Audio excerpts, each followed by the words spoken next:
હવામાન વિભાગ દ્વારા કરાયેલી આગાહી વચ્ચે સુરત શહેરમાં આજે રવિવારે વહેલી સવારથી જ મેઘરાજાએ ધોધમાર બેટિંગ શરૂ કરી દીધી છે। સવારથી જ વરસાદ વરસવાના કારણે શહેરના અનેક વિસ્તારોમાં પાણી ભરાવાની સ્થિતિ સર્જાઈ છે। ખાસ કરીને અલથાણ, અઠવા ગેટ, રાંદેર, ઉધના, ડિંડોલી અને વેસુ જેવા વિસ્તારોમાં વરસાદનો જોર વધુ જોવા મળ્યો।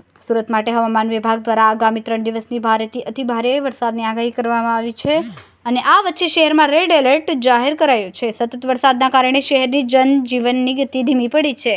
આ વરસાદ વચ્ચે સૌથી મોટો ચિંતા હાલ નવરાત્રિના આયોજકો અને ખેલૈયાઓમાં જોવા મળી રહ્યો છે। ગરબાની મોસમ બરાબરની જામી છે, ત્યારે હવામાનની આગાહીના કારણે ખેલૈયાઓમાં ભય ફેલાયો છે કે તેમના નવરાત્રિના ઉત્સવ પર પાણી ફરી વળશે અને પ્રેક્ટિસ તથા આયોજન બગડી જશે।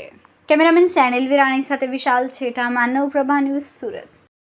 અમારા વિડીયોની નવી અપડેટ મેળવવા માટે સબસ્ક્રાઇબ કરો માનવ પ્રભા ન્યૂઝ ચેનલને, બેલ આઇકન ક્લિક કરો લેટેસ્ટ વિડીયો સૌથી પહેલા મેળવવા માટે।